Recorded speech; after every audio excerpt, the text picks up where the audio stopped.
కొండ చిలువ. ఒక వ్యక్తి ఒక కొండ చిలువను పెంచుకోవడం ప్రారంభించాడు. రోజు దానికి కావలసిన ఆహారం అందిస్తూ అది వేగంగా పెరిగి పెద్దవడం చూసి మురిసిపోయేవాడు. కొంతకాలం తర్వాత ఉన్న పలంగా అది ఆహారం తీసుకోవడం మానేసింది.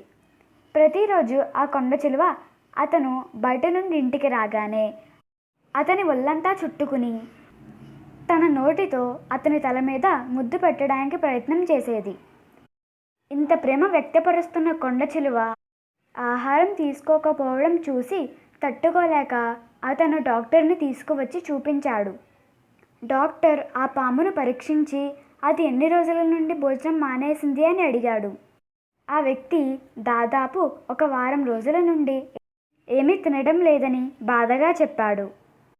డాక్టర్ ఆ వ్యక్తితో, నిజానికి దీనికి ఎలాంటి జబ్బులు లేవు, కాకపోతే ఇది చేస్తున్న విన్యాసాలు చూస్తుంటే నాకు అసలు విషయం అర్థమయ్యింది. అది మీ మీద ప్రేమతో అలా చేయడం లేదు.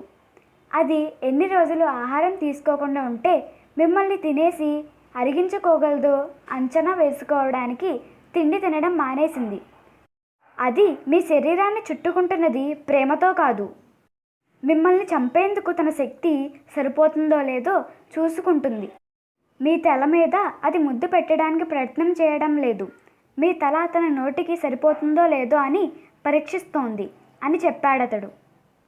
మనం కూడా కొందరు స్నేహితులు చెడ్డవారని తెలిసినా కూడా వారితోనే సహవాసం చేస్తూ ఉంటాము. వారిలో ఉన్న చెడు మనకు ఎప్పటికైనా అపాయము తెచ్చిపెట్టే అవకాశం ఉంది. జాగ్రత్త. ధన్యవాదాలు.